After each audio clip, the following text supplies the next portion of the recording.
అందరికీ నమస్కారం. నేను మీతో ఒక విషయం చర్చించాలనుకుంటున్నాను. ఇది నా బెయిల్కి సంబంధించిన విషయాలేం కాదు.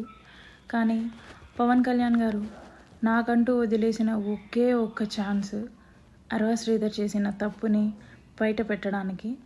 అదే త్రిసభ్య కమిటీ, జనసేన త్రిసభ్య కమిటీ ఆన్ అరవ శ్రీధర్. ఇంకా దాని వివరణ రాకముందే, ఇంకా దాని ఫైనల్ జడ్జ్మెంట్ రాకముందే స్టిల్ ఎంత చెప్పినా సరే ఒక మనిషికి అదే పని రిపీట్ చేస్తూ ఉన్నాడు అంటే అతనికి పార్టీ నుంచి ఒక లెటర్ అయినా వచ్చి ఉండాలి, ఇండైరెక్ట్గా లెటర్ అయినా వచ్చి ఉండాలి. ఆ ఇండైరెక్ట్గా లెటర్ ఏమిటో మరి నాకు కూడా తెలీదు. అంత తప్పు లేనప్పుడు ఆ లెటర్ని బహిరంగంగానే బయట పెట్టొచ్చు జనసేన పార్టీ.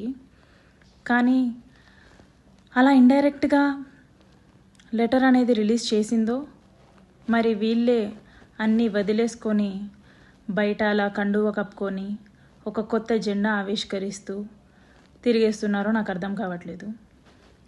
ఒక దరిద్రుడు, ఒక పనికిమాలినోడు నన్ను కొట్టాడు రీసెంట్గా. వాడేదో పెద్ద సాధించేశాను, ఇంకిది మాట్లాడదు, నేనేం చేసినా సరే ఇది అసలు మాట్లాడే పొజిషన్లో లేదు, భయపడిపోయింది, ఇంకా కోడూరులో తిరగదు అనేసి అనుకుంటున్నారేమో. ఈసారి కొట్టడానికి రండి, నేను నా నోట్తో కాదు చేతికే పని చెప్తాను ఖచ్చితంగా. పరువు పోతుందని అవసరంగా ఒక్క దెబ్బ పడినా సరే మీ మీద మీ పరువు పోతుంది, మీ పార్టీ పరువు పోతుంది. అలాంటి పరిస్థితులు తెచ్చుకోవద్దండి. లాస్ట్ టైం నీ ఏజ్కి గౌరవం ఇచ్చో, లేకపోతే నేను షాక్లో ఉండేవు, నేను నిన్ను కొట్టలేదేమో. కాకపోతే ఈసారి నా నోటికి కాదు, నా చేతికే పని చెప్పడం జరుగుతుంది. అండ్ పార్టీ కండువా ఎందుకు వేసుకుంటున్నారో మరి నాకు తెలీదు. ప్రజలే దీన్ని గమనించాలి. పార్టీ ఇంత నీచమైన సిచ్యువేషన్లో ఉందా అనేసి ప్రజలే గమనించుకోవాలి. పార్టీ కండువా ఎందుకు వేసుకున్నావు అని అడగడం పోయి ప్రజలందరూ సపోర్ట్ చేస్తున్నారు అంటే పీకే కల్ట్ ఫ్యాన్స్ అనుకుంటా. కాకపోతే మీ ఇంట్లో కూడా ఆడవాళ్ళు ఉంటారు, మీ ఇంట్లో కూడా అమ్మ, అక్క, చెల్లి, పెళ్ళాం, కూతురు ఉంటారు. వాళ్ళందరికీ కూడా సేమ్ సిచ్యువేషన్ రావచ్చు, రాకపోవచ్చు. అది చిన్నది కావచ్చు, పెద్దది కావచ్చు. సిచ్యువేషన్ మీ దాకా వస్తే తప్ప దాని సీరియస్నెస్ మీకు తెలీదు బ్రో. అలాంటి సిచ్యువేషన్ ఇలాంటి ఎమ్మెల్యేస్ వల్లే వస్తాయి. అండ్ అరవ శ్రీధర్, నీ గురించి లాగాలంటే ఈస్ట్ గోదావరి, ఏలేశ్వరం నుంచి విజయవాడ నోవోటల్ దాకా లాగొచ్చు. అండ్ నీ పక్కన ఉండేవాడు నన్ను కొట్టిన వాడి గురించి సంయుక్తంగా తెలియజేయగలను. ఇంకొకటి, నువ్వు కండువా వేసుకున్నంత మాత్రాన ఏదో సాధించినట్టు కాదు. లిటరలీ పవన్ కళ్యాణ్ గారిని అవమానించినట్టు, పార్టీని ధిక్కరించినట్టు. Shame of you. మగాడి లక్షణం కాదు శ్రీధర్ ఇది. వీణాకి చొప్పుతో కొట్టినట్టు సమాధానం చెప్పి శ్రీధర్ వైపు తప్పే లేదని నిరూపించుకొని, ఒక మగాడిలా నిరూపించుకొని అప్పుడు కండువా వేసుకుంటే నీకంటూ ఒక గౌరవం ఉండేది. ఇది షేమ్లెస్నెస్ అన్నమాట.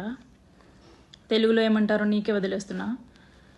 అండ్ మీలాంటి వాళ్ళ వల్లే కదా పవన్ కళ్యాణ్ గారు ఈరోజు హాస్పిటల్లో ఉన్నారు. మీలాంటి ఎమ్మెల్యేలు, ఇన్ఛార్జీలు ఆయనకి బలంగా ఉండాలి కానీ బలహీనమైపోయారేంటి? ప్రతి ఒక్క జనసేన నాయకుడు ఇలాంటి ఏదో ఒక కాంట్రవర్సీలో ఇరుక్కొని బలహీనమైపోతే అటు మిమ్మల్ని మీ ఉద్యోగాల నుంచి పీకలేరు, పార్టీకి పరువు నష్టం అని చెప్పి. ఎందుకంటే ఇది ఎన్డీఏ కూటమి, అందరూ కలుపుకొని నెగ్గిన ఒక కూటమి ఇది. దాంట్లో మిమ్మల్ని తీసేస్తే పవన్ కళ్యాణ్ గారికే పరువు నష్టం, ఆయనే మాటలు పడాల్సి ఉంటుంది. మిమ్మల్ని ఇంకొకసారి నమ్మలేరు ఆయన. మీకు ఏ విషయాలైనా సరే నమ్మకంగా షేర్ చేసుకోవాలి అంటే షేర్ చేసుకోలేరు. ఆయనలో ఆయన మనస్తాపానికి చెంది మానసికంగా ఒత్తిడికి గురయ్యే కదా ఆయన ఈరోజు హాస్పిటల్లో జాయిన్ అయ్యారు.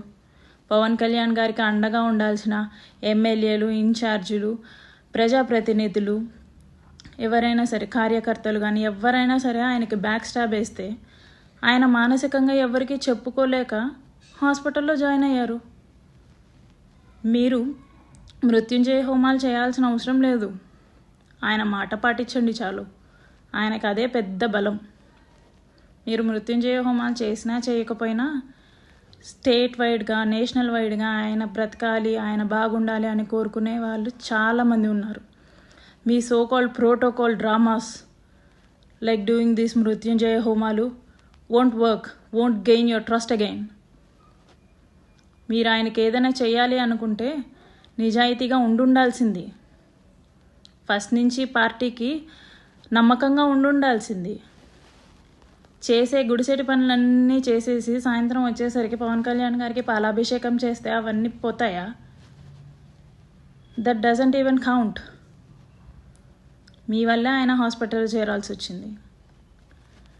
అండ్ శ్రీధర్, నిన్నేమనాలో కూడా నాకు అర్థం కావట్లేదు. But I keep on questioning till end of the day. ఎందుకంటే ఇది నా రైట్. పవన్ కళ్యాణ్ గారే నాకు ఇచ్చిన రైట్. ఆయన నీకెంతో నాకు కూడా అంతే. నువ్వు కండువా వేసుకొని తిరిగేస్తున్నావు, బట్ షేమ్లెస్ పర్సన్గా మిగిలిపోతావు శ్రీధర్.